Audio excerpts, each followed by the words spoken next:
Pueden sentarse, mis amados.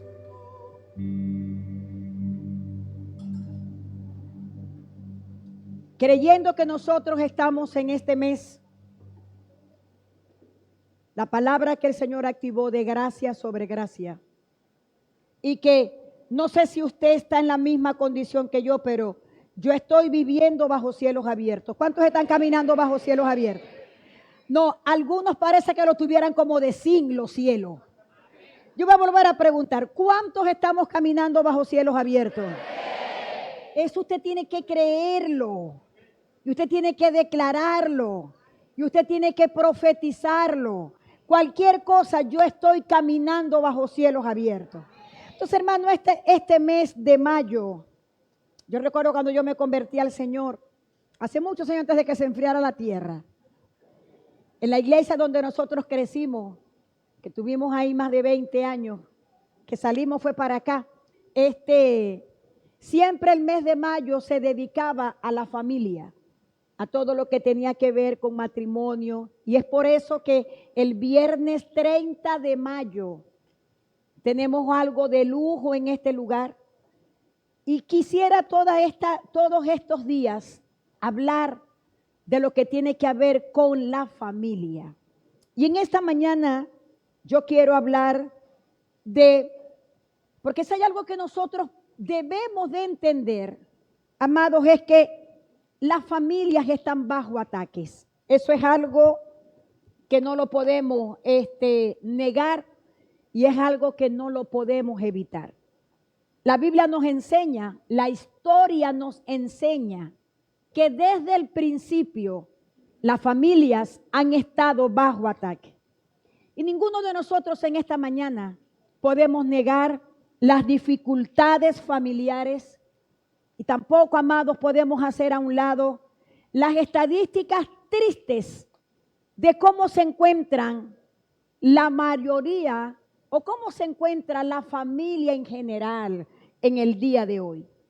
Cada vez son más los divorcios, cada vez son más los adolescentes liderando pandillas, gente con problemas de depresión, intentos de suicidio en las casas. Cada vez es mayor el número de embarazos precoces. Cuando hablamos de embarazos precoces, hablamos de niñas de 11, 12, 13 años. Y eso, amado, a nosotros nos lleva a tener que buscar el rostro de Dios y buscar la ayuda del Señor. Porque, amados, son impresionantes los niveles, los altos niveles de violencia dentro de la familia. Cuando yo veo la realidad de cómo está cómo se están manejando las familias en este tiempo, yo tengo que ir a la palabra del Señor. Pero cuando yo voy a la palabra del Señor, ¿qué me enseña a mí la Biblia? La realidad que nosotros estamos viviendo de la familia contrasta, no tiene absolutamente nada que ver con qué, con la voluntad de Dios para nosotros. ¿Por qué? Porque cuando yo voy a la Biblia y veo la historia del carcelero de Filipos, cuando a Pablo y a Silas los apresaron y ellos tenían que garantizar con su vida la vida de los presos.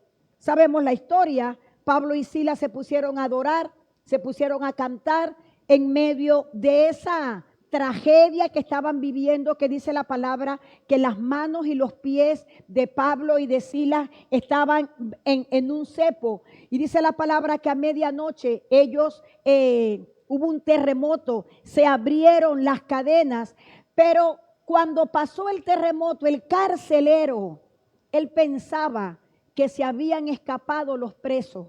Y dice la Biblia que cuando él vio eso, lo primero que intentó fue matarse. Lo primero que hizo el carcelero fue intentar suicidarse, porque él sabía que era una muerte segura para él si esos presos se escapaban. Cuando Pablo ve, me imagino que entre la humazón, el polvorín, cuando Pablo ve lo que va a hacer el carcelero, dice que el que dijo, señores, ¿qué debo hacer para ser salvo? Porque cuando Pablo vio eso, Pablo le dijo, ey, no te hagas daño. Nosotros estamos aquí. Yo quiero que se pongan una mano en el corazón. Porque esa actitud de Pablo a mí me ministra demasiado. Un hombre a punto de quitarse la vida y Pablo le dice, no te hagas daño, porque nosotros estamos aquí. Eso debería de ser el papel de Berea. Eso debería de ser el papel de los hombres y mujeres de esta casa. ¿Qué tenemos que hacer nosotros, amados? Decirle a la gente que en Cristo hay esperanza. Porque Pablo le dijo, cree. Cuando él le dice, ¿qué debo hacer para ser salvo? Dice la palabra que Pablo le dijo, cree en el Señor Jesucristo y serás salvo tú y tu casa. Tómale la mano a la persona que está a tu lado. Tenemos una responsabilidad. Tenemos un compromiso con esta tierra. Decirle a la gente que el suicidio no es la solución. Decirle a la gente que la droga no es la solución. La solución es que la gente crea en el Señor. Porque el Señor nos garantiza que si yo creo, mi casa también va a ser salva. Entonces, cuando yo veo que Pablo le dice a este carcelero, si tú crees, tu casa también va a ser salva. Si tú crees, tú vas a ser salvo y tu casa va a ser salva. Entonces la voluntad de Dios es que la gente sea salva. La voluntad de Dios no es que usted esté en depresión. La voluntad de Dios no es que en su casa lo que se esté viviendo sean situaciones de dolor, porque ya Él nos dio la solución cuando Cristo murió en la cruz del Calvario. Ahora escúcheme, las crisis, los problemas, las dificultades llegan a todas las familias.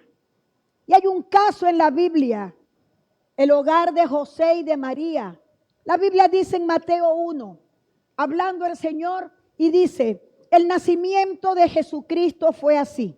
Estando desposada María, su madre, con José, antes que se juntasen, se halló que había concebido del Espíritu Santo.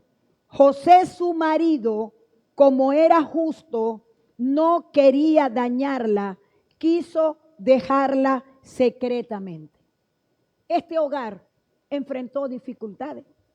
Imagínese usted, una muchacha, una doncella, había una ley y la ley era que a cualquiera que se descubriera en adulterio había que apedrearlo hasta morirse.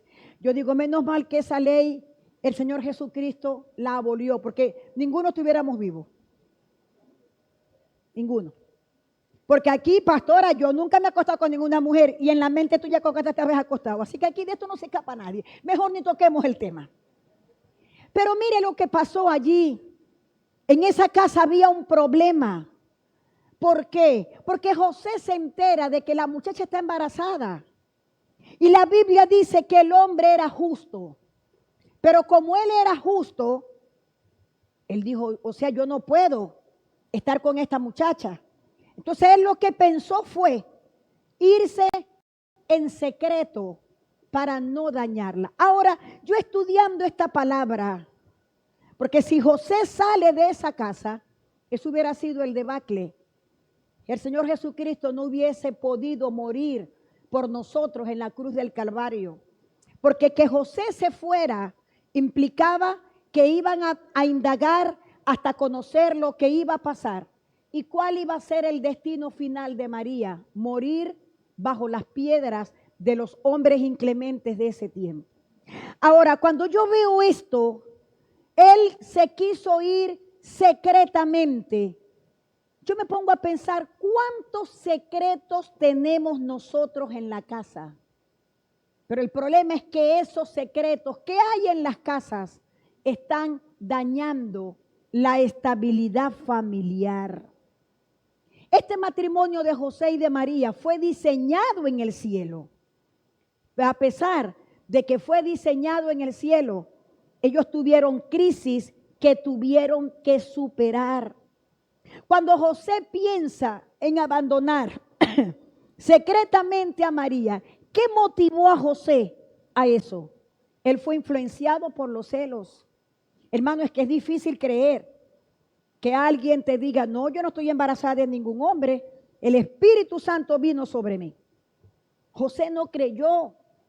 ¿Qué dice la Biblia? Tuvo que venir un ángel a revelarle a José cuál era la realidad de lo que estaba pasando.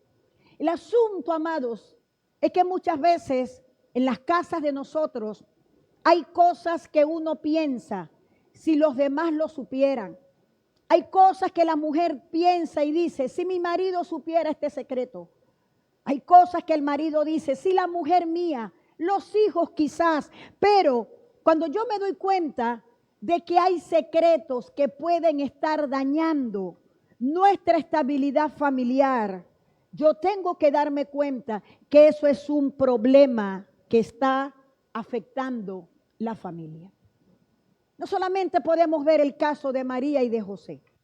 La Biblia nos habla en Primera de Samuel, en el capítulo 25, en el verso 2 y 3, había una situación. David venía de guerrear. De pronto, hermanos, ellos estaban en una situación y no había que comer. Dice la palabra que en Maón había un hombre que tenía su hacienda en Carmel, el cual era muy rico, tenía 3,000 ovejas y 1,000 cabras, y aconteció que estaba esquilando sus ovejas en Carmel. Pasa, mi amor. El verso 3 dice, y aquel varón se llamaba Nabal y su mujer Abigail. Era aquella mujer de buen entendimiento. Pon el número 4, por favor. No, y no dice. Entonces, búscame el verso 17. El verso 17 dice, reflexiona lo que has de hacer, porque el mal está resuelto contra nuestro amo y contra toda su casa, pues él es un hombre tan perverso que no hay quien pueda hablarle. El hogar de Nabal y de Abigail era un matrimonio difícil. En esa familia había muchos problemas. La Biblia dice que Nabal era un hombre soberbio, era un hombre terco, era un hombre altivo, era un hombre obstinado. ¿Qué se puede esperar de un hombre en estas condiciones? Maltrataba a la mujer, maltrataba a los hijos. El tipo era un empresario, pero maltrataba también a los empleados. ¿Qué puedo o qué podemos nosotros deducir de una familia donde la autoridad de esa casa, donde la cabeza de ese hogar reunía este tipo de condiciones? En este matrimonio, en esta familia, las relaciones eran ásperas. En esta familia era muy difícil poder sentarse a la mesa y poder llevar una comunicación. En esta familia era difícil que la mujer o que los hijos, con una situación que pudieran estar atravesando, Nabal simplemente no había construido puentes para que se pudiera lograr una comunicación asertiva. Ahora, ¿cuántos hogares nosotros vemos en este tiempo que simplemente se han disuelto por el único hecho de que el orgullo, la altivez, no solamente del hombre, eso también puede afectar a las mujeres, no permite aceptar que se han equivocado y mucho menos permite pedir ayuda? Póngase una mano en el corazón. No hay una cosa más tremenda cuando el orgullo, la altivez ha llenado el corazón. Vemos también, hermanos queridos, allá en el principio de la creación, Adán y Eva. Impresionante cómo Moisés describe la creación, el poder que se manifestó allí, cómo Dios fue preparando el terreno para que Adán y Eva, o la primera pareja, gozaran de una relación perfecta. La Biblia dice que al principio lo que había era caos, pero en cada día Dios fue creando algo y cuando ya todo estaba perfecto, entonces dice la palabra que Dios creó a Adán. Dice que agarró barro, hizo una forma, después que estaba la figura, sopló en él. Dejó a Adán un poquito solo, pero no, el hombre no funcionaba sin la mujer. Díselo al hombre que está a su lado, seré lo que sea, pero sin mujer no soy nada. Porque aquí dice la Biblia, mire, a Adán no le faltaba nada. Ustedes saben lo que es, en estos días me estaba preguntando Alegra, porque Abby, ¿cómo hicieron para poner esos nombres? Porque a ella le llama la atención, nombres tan complicados. Mi amor, esa fue la sabiduría que Dios le dio a Adán. Pero ¿cómo? No sé, o sea, ella pretendía que yo le dijera que Adán se fijó en algo. Yo, no mami, o sea, esos fueron nombres que le fueron viniendo al pensamiento y Dios se lo puso. Fíjese la capacidad con la que Dios creó al hombre. Ay, pero el hombre andaba todo achicopalado. Entonces dice la Biblia que vio Dios a Adán y le dijo, Bertale, no es bueno que el hombre esté solo. Se le dijo, le voy a hacer una ayuda demonia, no, idiota, no, una ayuda idónea para él. Pero fíjese lo que nos enseña la Biblia. Ellos funcionaron bien, estaban bien, mientras pudieron, mientras hicieron lo que Dios les mandó a hacer. Pero hubo un día que a nivel de familia llegó una crisis. ¿Cuál fue la crisis? La Biblia dice que Abel se presentó delante de Dios con una ofrenda y al mismo tiempo Caín llegó con otra ofrenda, pero dice la Biblia que la ofrenda de Abel agradó al corazón de Dios. ¿Qué le tocó ver a estos padres en su casa? Vieron cómo el hermano mayor se llenó de odio y fue un odio tan tremendo que no descansó hasta matar a su hermano. Y eso a nosotros nos habla que cuando en una familia las diferencias que uno ve no son atendidas desde el principio, eso pueden crecer de tal manera que pueden traer a la familia destrucción. Por eso, amado, las redes te han engañado haciéndote creer en un modelo de familia que como yo quisiera tenerlo. Yo te voy a decir algo con toda la autoridad del caso. Para ti no hay una familia mejor que donde te tocó nacer. Así que déjate los grillos. Ay, que yo sí quisiera ser hijo de Elon Musk. Eso me anda vuelto loco. Ay, que Dios mío, que yo... Hermano, mire, hay veces nos ponemos a comparar a los padres. Si papá hubiera sido así, si mamá hubiera sido así. Berta, pero ¿por qué me tuvieron que tocar? Hermano, la mejor familia que te pudo haber dado Dios es donde estás. Déjese de andar inventando. No es que en mi casa todo es un problema. Y es probable que todo el problema seas tú. A lo mejor el problema eres tú. Y vives viéndole defectos en tu casa a todo el mundo. Ay, Dios, no sé, como que dije algo bueno, Señor, amén, amén. Hermano, escúcheme. Los problemas de la familia, Dios nos va a ayudar en esta mañana para que aprendamos a resolverlos en la familia. La Biblia me habla de otra familia que estaba bien, pero de pronto dice la palabra que llegó el hambre, llegó la sequía a la casa donde habitaban Abraham y Sara. ¿Qué tipo de crisis se manifestó en ese tiempo? Una crisis económica. Y fue tan terrible que Abraham decidió, como era el hombre, descender a Egipto. Y le dijo a Sara, Sara, mira, si preguntan por vos, decís que sos hermana mía. Efectivamente, dice la Biblia que llegaron a Egipto y el faraón, el rey, cuando vio a Sara, quedó loco. Una mujer que tenía, no sé, como 70 años. Dice la Biblia que el hombre se enamoró. Entonces tuvo que meter una mentira. Y dice la Biblia que cuando el rey pensaba acostarse con Sara, Dios le habló. Y le dijo, ni se te ocurra tocar a esa mujer. Dice la Biblia que este hombre bravo, molesto, llamó a Abraham y le dijo, chico, ¿cómo es posible que me habéis engañado de esa manera? Casi que Dios me mata por culpa tuya. Que esa mujer no es ninguna hermana tuya, esa mujer es la esposa tuya. ¿Y cómo es posible? Pero cuando vemos el trasfondo de lo que se pudo haber convertido en una tragedia, ¿qué llevó a esta familia a experimentar este tipo de crisis? La situación monetaria. Entonces, cuando en una casa, cuando en una familia se presenta este tipo de situaciones, de necesidades, el hogar se puede ver tentado a cometer errores graves por decisiones apresuradas, poniendo en riesgo todo el patrimonio, poniendo en riesgo el futuro familiar. Lo que estamos viviendo nosotros ahorita. ¿Cuántas familias se han desintegrado por causa de la situación económica que nosotros hemos estado atravesando?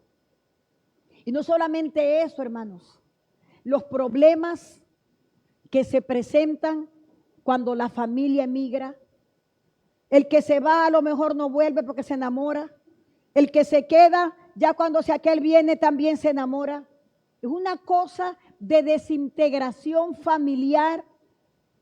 Y entonces esto ha llevado a que gente que están estudiando, imagínense que lo que han presentado como proyecto es precisamente el efecto de lo que está produciendo este éxodo en los hijos. La inestabilidad familiar, todo lo que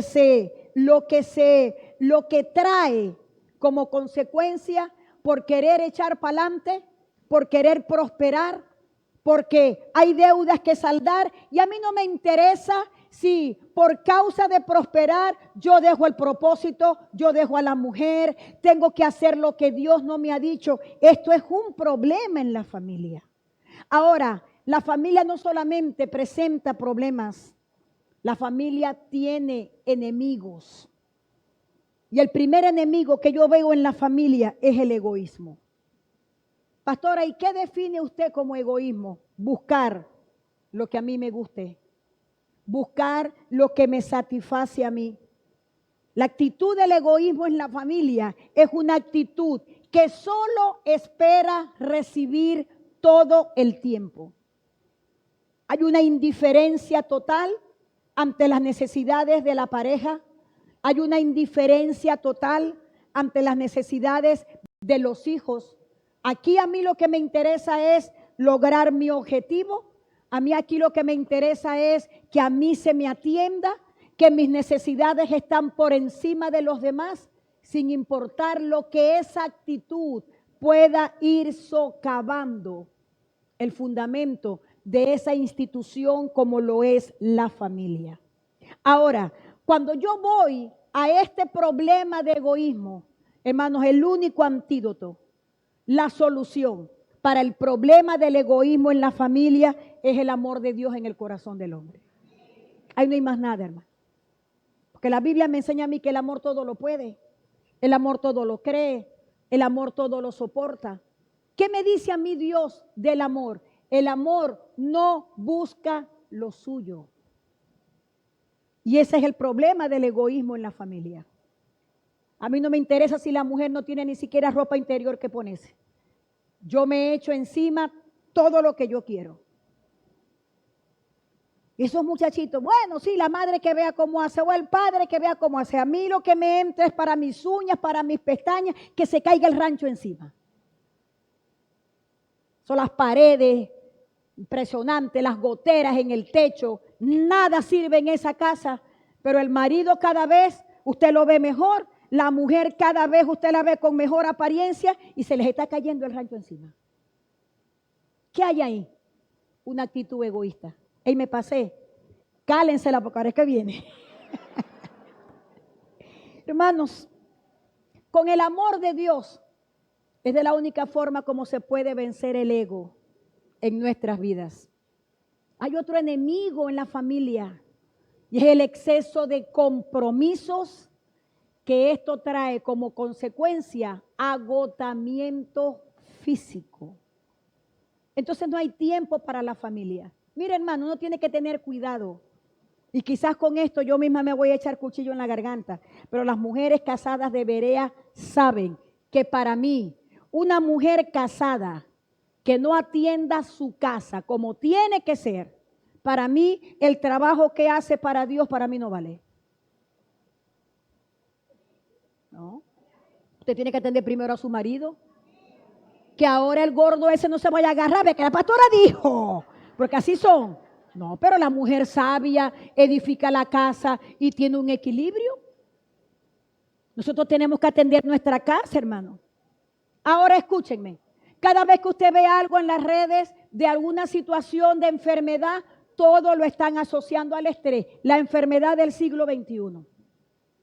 Pero vamos a buscar el trasfondo de lo que origina el estrés. Porque, hermanos, la sociedad nos impone tener que trabajar no sé cuántas horas, tener que esforzarme, porque ni siquiera lo hago para recibir un beneficio, que ese beneficio afecte a toda la familia. Por lo general lo hago es beneficio que me afecte a mí. Entonces no me interesa y no me importa sacrificar a mi familia. Hay que trabajar, hay que hacer esto. Ponemos por encima el hacer por el ser. Es verdad, hay un compromiso. Como padres de familia hay un compromiso. Ayer casualmente vi una imagen de esas que a mí me gusta. Era un video. Y hablaba de un padre en esta cuestión con unos niños. Y lo que leí me impactó porque decía, tus hijos no se van a acordar de todos los regalos que le diste, sino de cuánto tiempo estuviste con ellos para disfrutar lo que les diste. Y hoy vemos una generación de adultos ya bejucones que todavía no han podido superar las cuestiones que vivieron de niños porque simplemente no pudieron obtener de papá y de mamá la atención que como niños o que como adolescentes se necesitaba. Cuando el estrés, cuando la multiplicidad de compromisos llena la mente del marido o de la mujer, ¿qué creen ustedes que va a pasar? Hay descuido a nivel de pareja, hay descuido a nivel de matrimonio, hay descuido a nivel de hijos. Por eso es que yo le aconsejo a los padres en esta mañana a que traten de reorganizar su agenda y le puedan ofrecer tiempo de calidad a la familia. Hay gente que ha dicho que le encantan los cultos los domingos. ¿Saben por qué? ¿Saben por qué lo han dicho? Porque es el tiempo que tienen en toda la semana para sentarse juntos. Y como a la pastora le encanta que se estén agarrando la mano, ahí ellos disfrutan eso. Puede ser. Otro enemigo de la familia, el mal uso. Escúcheme lo que le voy a decir. El dinero no es problema en la familia. El mal uso del dinero sí se convierte en un problema. ¿Por qué? Porque trabajamos sin un presupuesto familiar.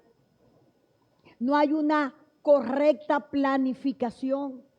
Hermanos, mujeres, yo quisiera que las mujeres de Berea, porque no sé las demás, nosotros tenemos que vivir con los pies en la tierra. Hay mujeres que pretenden que ese pobre gordo se reviente. Hermano, no da para más. Vamos a ser sabias. Vamos a sentarnos, vamos a planificar cuánto está entrando, qué es lo que realmente tenemos. Entonces hay matrimonios que están, hermanos, hasta el cuello de deudas.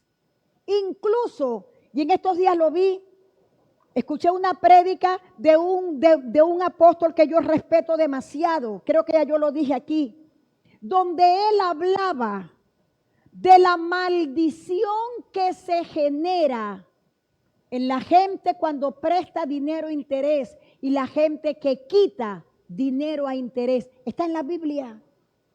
O sea, hay veces que el matrimonio están hasta el cuello de deudas simplemente porque no hay una planificación y se quiere, hermanos, no sé, aparentar ser lo que no se es.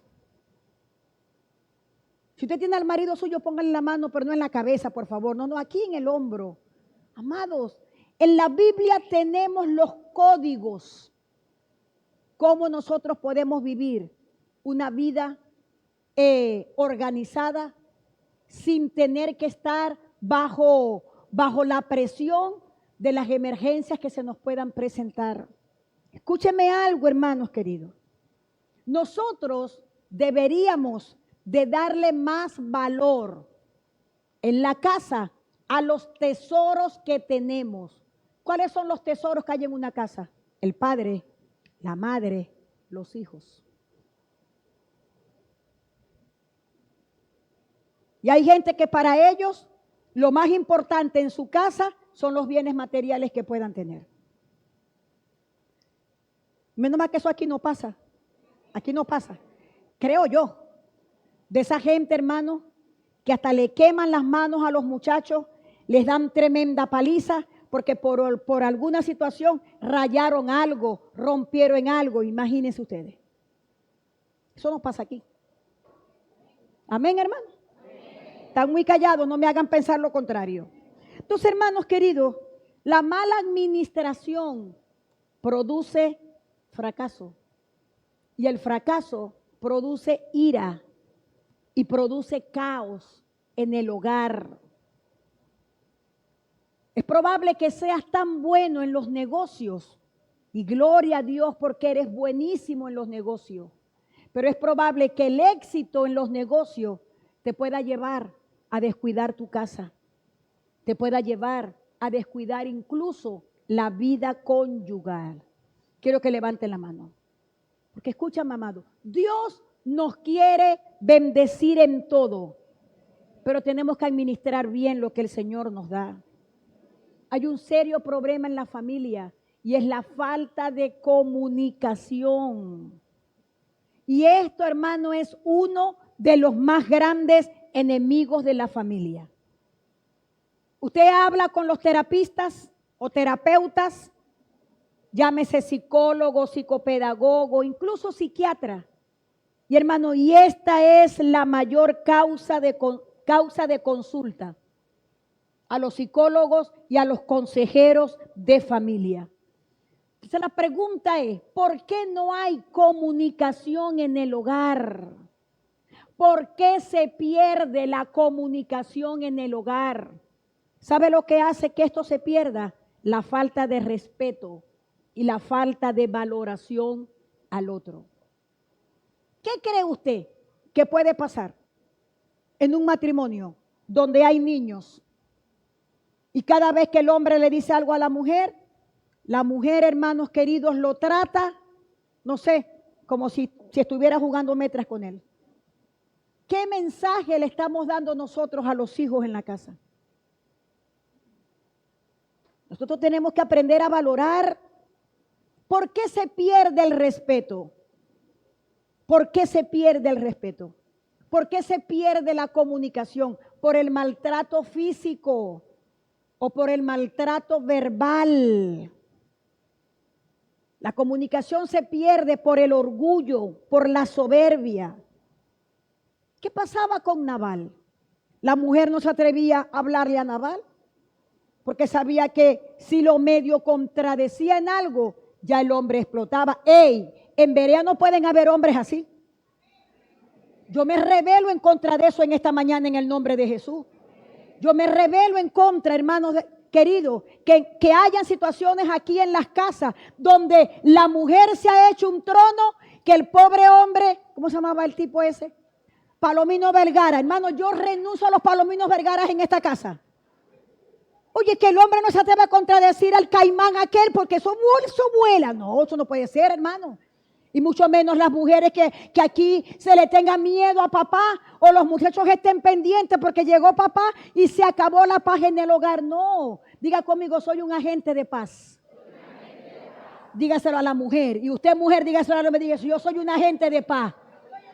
Algunos dirán, sí, porque estás aquí ahorita y deja que llegues a la casa. Puede ser, hermano. ¿Ah?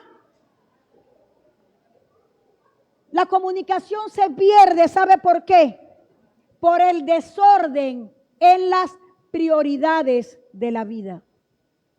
¿Cómo es eso, pastora? Efesios dice, al hombre se le dio una orden en la Biblia. Hombre, levanta. Si no la levanta para otro equipo, levanta la mano. Al hombre se le dice, maridos, amad a vuestras mujeres como Cristo amó a la iglesia y se entregó por ella. Punto. Mujeres, levanten la mano. Las casadas estén sujetas a su marido como al Señor. ¿Por qué a la mujer no se le pide que ame al marido? Porque ya eso es automático en nosotras. Las mujeres no tenemos problemas con amar, tenemos problemas en sujetarnos.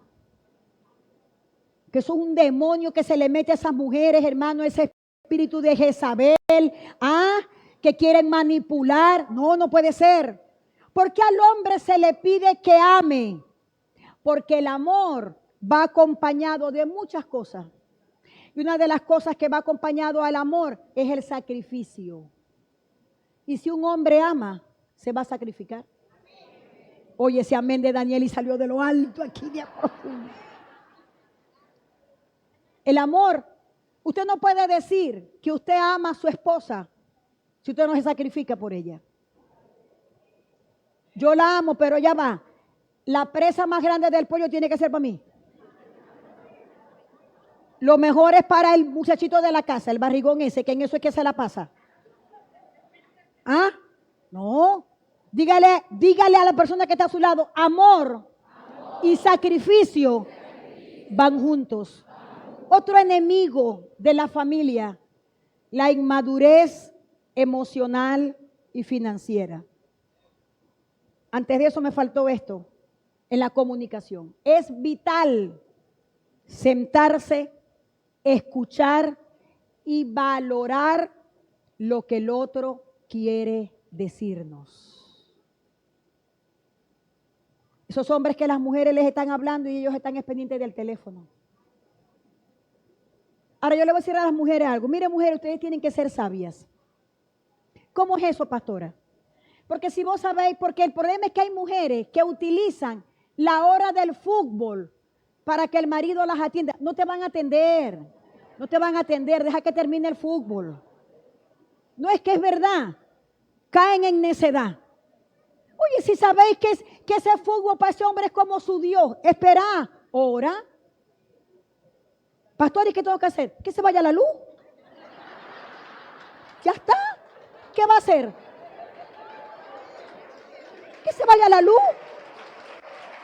Entonces se enfrascan y pleito. Deja. Dígame si es un juego, no sé, que las Águilas del Zulia están a un punto de coronarse los campeones de la liga en Venezuela. Espera que termine el juego. No se le ocurra pedirle a Dios que queme el televisor porque después los muchachos que van a ver. No, pero que se vaya la luz. Sabiduría de Dios. O sea, otro enemigo en la familia, la inmadurez emocional y financiera. ¿Cómo es esto, pastora? Hermano, el matrimonio como yo lo aprendí hace muchos años, no es malo, lo que es largo. El matrimonio es un compromiso serio. El problema es que a pesar de que es un compromiso serio, la mayoría de la gente que van a un matrimonio, la estructura mental de ellos es una estructura inconstante, insegura, infantil. Y viven como la onda del mar. La mujer tiene que adivinar o el hombre tiene que adivinar cómo le amaneció el humor hoy, para ver cómo le va a hablar. Porque es que ese muchachito o esa muchachita, eso es una situación. El matrimonio se tiene que asumir, hermanos amados, con una responsabilidad financiera. De eso va tanto con los hombres como con las mujeres, que no les importa el sostenimiento de la casa. Y el problema es que ese problema puede acarrear situaciones. Usted tiene que saber lo que le molesta a la otra persona. y lo que le molesta a usted, eso hay que respetarlo. Pero hay cosas que a través de la comunicación se pueden sanar, se pueden superar. Ahora, cuando yo veo esta serie de ataques, esta serie de problemas que están afectando mi familia, usted y yo no podemos ser neutrales. Póngase la mano en el corazón. Mire, los verdaderos cristianos no podemos darnos por vencidos. En nosotros tiene que haber una actitud de someternos a Dios. En nosotros tiene que haber una actitud de creer por encima de las circunstancias. ¿Saben por qué? Porque tu sometimiento a Dios, tu fe, tu determinación de seguir adelante, eso intimida al diablo. A nosotros me dice la Biblia en Santiago 4:7 que si yo me someto a Dios y resisto al diablo, ¿sabe lo que va a pasar? El diablo va a huir. Pero yo no puedo resistir a Dios sin tener un sometimiento a la presencia del Señor. El matrimonio está para ayudarse. El que no quiere orar, hermano, con sabiduría de Dios, vamos a orar, vamos a establecer un plan de oración en la casa. Si ese marido tuyo le gustan son esos vallenatos cortavenas, búscale los vallenatos de Moncho, porque no le vas a decir que le deje de gustar el vallenato, pero busca vallenatos cristianos. Nosotros tenemos la sabiduría de Dios. Dígale al que está a su lado, sí lo podemos lograr. Hermano, escúcheme, las tácticas de las tinieblas siempre van a ser las mismas. ¿Cómo es eso, pastora? Ataque a la economía, ataque a los hijos, ataque a las parejas para dividirlas. Y cuando una pareja está dividida, ahí no pueden funcionar en el poder del uno. Ataque a la salud, ataque al propósito para que las parejas vivan desenfocadas y se pierde el valor por la familia. Eso es algo que siempre va a estar. La pregunta es, ¿pero por qué este ataque? ¿Por qué estos problemas que siempre se levantan contra la familia? Porque es en las casas donde se producen los predicadores. Es en las casas donde nacen los pastores. Es en la casa donde nacen los apóstoles. Es en la casa donde nacen, hermanos, los empresarios. Es en las casas donde nacen los futuros presidentes de un país. Es en las casas donde nacen los hombres y las mujeres que Dios va a utilizar con su poder. Y en las casas también es donde nacen los malandros, ¿sabe? Donde nace la gente que se daña es en las casas. Porque cuando nosotros como padres somos permisivos, ¿qué va a pasar? ¿Qué creen ustedes que va a pasar? En las familias es donde se origina todo lo bueno o todo lo malo que nosotros vemos. Eso depende con el ambiente que prevalece. Lo que usted y yo vemos en la calle, sea bueno o no sea bueno, ¿sabe qué es? Resultado del ambiente que se vive en las casas. Pastora, no creo. Así es. Todos los conflictos mundiales que nosotros vemos, los desórdenes mentales, las grandes desviaciones, los desastres en la gente que uno ve, todo está vinculado a crisis de hogar. Todo eso, hermanos amados. ¿Por qué? Porque es en las casas donde sale. Acabamos, ayer mami cumplió 95 años. Nos reunimos el viernes con ella. ¿Qué tenemos que decir nosotros de mi mamá? Darle gracias a Dios por lo fuerte que fue mi mamá en cuanto a lo que ella tenía sembrado en su vida de valores. Y yo siempre lo pongo aquí como ejemplo. Yo recuerdo, hermano, de uno de mis hermanos. Estaba chiquito, yo creo que tenía como 7, 8 años. Y en la calle se encontró un carrito que estaba hasta roto.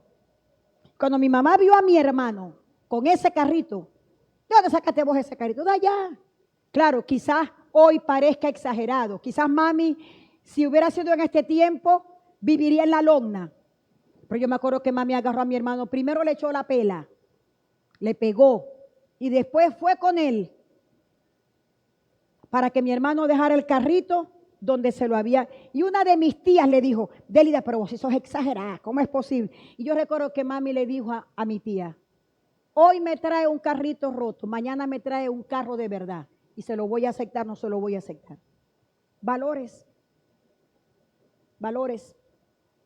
Yo viví, tenía yo 8 años, 9 años.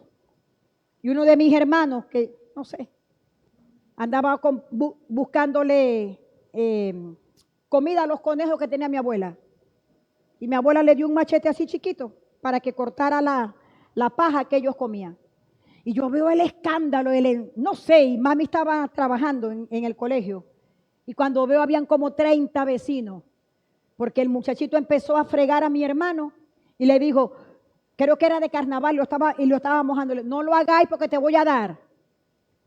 Siguió echándole, ay Dios mío, menos mal que mi hermano le dio fue con el mazo del machete. Y llegó esa gente con ese escándalo. El muchachito estaba todo lleno de sangre y le echaron un poco de borra de café. Eso es lo que hacía antes la gente. Si ahorita llegan con un muchachito así en la casa, la madre y el padre se agarran con los padres del otro y lo defienden. ¿Sabe lo que hizo mi papá? Agarró a mi hermano y se metió con él en el cuarto y le echó la pela de su vida. Y después que le pegó a mi hermano y le reclamó, salió con el muchachito, eso fue allá en Perijá, para la medicatura, a que curaran al muchachito. En ningún momento papá se puso a reclamarle a los padres de la criatura, le reclamó fue al hijo de él. 7 varones en mi casa, 7. Toditos pasan de 50 años. Y mami no supo lo que fue lidiar ni una sola vez con los muchachos con problemas de conducta en la calle. Hermanos, lo que yo veo en la calle es reflejo de lo que está en la casa. Por eso es que las familias tenemos que levantar un vallado de protección. ¿De qué forma, pastora? A través del altar familiar. Nosotros tenemos que impedirle a los intrusos que hagan estragos en nuestra viña. La Biblia nos dice que Dios se pone a buscar quién de nosotros se para en la brecha para levantar un vallado a favor de las familias. Lo tremendo de esto es que en la Biblia Dios no lo halló. Pero diga conmigo, pastora, pero aquí estoy yo. Dígalo, aquí estoy yo. Que como Job diga, voy a construir o he construido un vallado donde le cierro todas las puertas al enemigo. Hermano, tenemos que levantar un vallado, no solamente sobre nuestra familia. Hay que levantar un vallado, una cerca de protección alrededor de nuestras casas. Y póngase la mano en la cabeza. Tenemos que levantar un vallado sobre nosotros mismos. Escúcheme. Usted y yo tenemos que proteger nuestros pensamientos. Tenemos que proteger nuestro corazón del dolor, de la ofensa, de la amargura. Tenemos que proteger nuestro corazón de esa ira escondida, de esas frustraciones secretas que lo que terminan es convirtiéndome en un hombre y en una mujer amargada. Porque una persona, un hombre, una mujer, con estos problemas, que todo lo ofenden, que por todo se hieren, que no pueden sacar de la amargura porque lo que le hicieron hace no sé cuántos años, todavía para ellos lo están viviendo, de esa ira reprimida, ¿qué creen que va a pasar? Gente que llegaron a viejos, adultos y están lamentándose por lo que no lograron, porque yo pude hacer esto, me casé, mira que por hacerte caso, entonces pasan la vida con esas frustraciones. ¿Cómo creen ustedes que pueda ser la convivencia con una persona en esa condición? Gente con complejos. Complejo porque es negro, complejo porque es blanco, complejo porque nació sin oreja, complejo porque es dientón. Hermano, libérese eso en el nombre de Jesús. ¿Cómo creen ustedes que se puede vivir con una persona almática? Que conforme carga las emociones, hoy amaneció contento, gloria a Dios, pero mañana amaneció con la sábana de arrastra. No, así no se puede ser. Tenemos que levantar un vallado sobre nuestra casa, porque es en la casa donde se establece el orden. ¿Sabe por qué, amados? Porque bíblicamente, cuando hay amor, cuando el hombre ama a la mujer, cuando la mujer se sujeta al marido, ¿sabe lo que va a pasar? Los hijos se sujetan. Hay honra para los padres. Se manifiesta la unidad. Y lo más tremendo, las oraciones tienen respuesta. ¿Sabe lo que dice la palabra de Dios en Primera de Pedro 3:7? Maridos, viví con las mujeres sabiamente, dando honor a la mujer como a vaso más frágil y como a coherederas de la gracia de la vida, para que vuestras oraciones no tengan estorbo. Hay hombres que literal van a dejar el cuero de las rodillas en el piso de tanto orar y no ven respuesta en nada. ¿Qué está pasando? Esto que dice la Biblia. Esos hombres que maltratan, esos hombres que maldicen, esos hombres que no valoran, dice la Biblia que esas oraciones no llegan al techo. No lo digo yo, está en la Biblia. Usted quiere ver un hombre que mantenga los cielos abiertos, es un hombre que honra a la mujer. Usted quiere ver a una mujer que mantenga los cielos abiertos, es una mujer que se sujeta al marido y lo respeta y lo honra. O sea, hay casas donde simplemente, si el Señor les permite abrir los ojos, van a ver cientos de ángeles alrededor, full de cosas en la mano. Y los ángeles no pueden llegar a esa casa porque tienen los cielos cerrados. ¿Por qué? Por causa de la deshonra y la desobediencia. Es que la Biblia es real.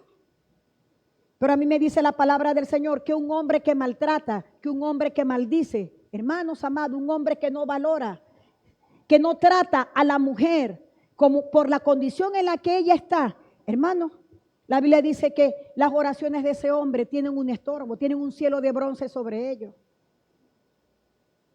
Igual pasa con las mujeres. Hay que respetar. Tenemos que levantar un vallado sobre los bienes. Quiero que levanten la mano porque te voy a decir algo. Los demonios odian tu productividad. ¿Sabe qué odian los demonios? Tu fidelidad dándole a Dios en los diezmos y en las ofrendas. Eso lo odia el diablo. El diablo no quiere que tú seas un generoso. El diablo no quiere que tú siembres en la extensión del reino. Porque la intención de las tinieblas con nosotros es vernos en miseria. Que todo el tiempo vivamos pidiendo y nunca estemos dando. Eso es lo que el diablo quiere. Vamos a estar de pie. Pero en esta mañana vamos a hacer algo, amado. Me gusta lo que dice Primera de Corintios 14:5. Porque Pablo dice que es bueno orar. Pablo dice que es bueno hablar en lengua, pero Pablo dice que lo que tenemos que tratar es de profetizar. Porque para el apóstol Pablo, mayor es el que profetiza. ¿Y qué habla esto, pastora? Yo tengo que profetizarle a mi familia. Yo tengo que profetizarle a ese hombre. Tengo que profetizarle a esa mujer, aunque no la vea en la iglesia. ¿Sabe cuándo va a llegar esa mujer a los pies de Cristo? Cuando tú sientas la necesidad y el deseo de que ella también sea salva. Porque cuando tú desees que esa mujer conozca al Señor, tú vas a empezar a orar, tú vas a empezar a declarar, tú vas a empezar a profetizar. Igual con las mujeres que tienen, creo que su esposo está en su casa. Hay que profetizar, hay que declarar la palabra. Declararle al diablo la guerra y neutralizar los ataques a la familia, a la economía, a los hijos, a la unidad familiar, a la salud, al propósito. Declarar a diario que estos ataques no van a prevalecer. Tenemos que profetizar por lo que dice la palabra en Éxodo 12:23. ¿Qué dice la palabra? Levanta la mano. Si tienes la familia, hermano, póngale la mano. Y declara conmigo: mi familia está cubierta por la sangre de Cristo. Diga: y el destructor no va a entrar a mi casa. Pero usted tiene que convencerse de esto, yo. Usted no puede ver como normal que todo el tiempo en su casa hay un achaque. Usted no puede ver como normal que todo el tiempo en su casa el dinero no alcance para nada. Usted no se puede acostumbrar a los pleitos. Usted no se puede acostumbrar a las divisiones. Usted no se puede, hermano, usted tiene que apuntar a lo que ya Cristo compró para nosotros. Y sabe que lo primero que el Señor nos ofreció fue su paz. Entonces, si uno de los beneficios de la sangre de Cristo es que Él compró mi paz a precio de sangre, por amor a Dios, no se acostumbre a que su casa sea un tormento todos los días. En su casa se tiene que respirar paz. En su casa tiene que haber paz. En su casa tiene que haber contentamiento. Se tienen que oír las risas, los chistes, porque eso es producto de cuando uno vive, cuando uno está justificado por la sangre de Jesucristo. Todo no puede ser un pleito, todo no puede ser una contienda. La hora de la comida es un pleito, a la hora de sentarse al televisor es un pleito, a la hora de llevar a los muchachos al... No, hermano. Diga, yo renuncio a eso, pastora. Dígalo. Diga, yo renuncio a que mi casa sea un lugar de tormento. Diga, yo renuncio a que en mi casa nunca haya paz. Diga, yo abrazo. Diga, yo el amor de Dios, la atmósfera del cielo en mi casa, en mi familia, en el nombre de Jesús.